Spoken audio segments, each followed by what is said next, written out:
இந்த சமூக நீதி அரசியலில் இந்தியாவிலேயே திராவிட முன்னேற்ற கழகம் திமுக தலைவர் கலைஞர் மாதிரியான சிறப்புகளை செஞ்சவங்க யாரும் கிடையாதுன்னு சொல்றேன். காமராஜரை பத்தி திருப்பி பள்ளிக்கூடம் சொல்றோம். காமராஜர் சிறப்பு நம்ம சொல்லிக்கிட்டே இருக்கிறோம். ஆனா காமராஜரை இவர்கள் சொல்வது கலைஞரை இருட்டடி செய்து சொல்றாங்க. காமராஜர் சிறப்பு சொல்லிட்டு ராஜாஜியை பாதுகாப்பது, காமராஜரை சொல்லிட்டு கலைஞரை எதிர்க்கிற இந்த மோசடி இருக்கு பாருங்க. காமராஜரை நீங்க பாராட்டிங்கன்னா ராஜாஜியை திட்டி பேசியாகணும்.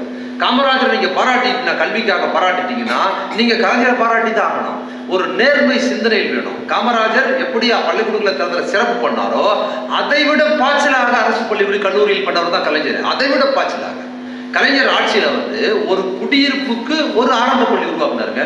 ஒரு குடியிருப்புக்கு ஒரு ஆரம்ப பள்ளி, ஒரு குடியிருப்புக்கு நாங்க ஒரு பள்ளிக்கூடம். அதுக்கு மேல 3 கிலோமீட்டருக்கு ஒரு நடுநிலை பள்ளி. கலைஞர் ஆட்சியில 3 கிலோமீட்டருக்கு நடுநிலை பள்ளி, நாம் மிகப்பெரிய ஆசிரியர்களுக்கு தெரியும். அதுக்கப்புறம் 6 கிலோமீட்டருக்கு உயர்நிலை பள்ளி, அதுக்கப்புறம் 11 கிலோமீட்டருக்கு மேல்நிலை பள்ளி. இந்த ஸ்ட்ரக்சர் இந்தியாவில் எங்கேயுமே கிடையாது. இந்த புள்ளிவிவரத்தோட தான் பேசுறேன்.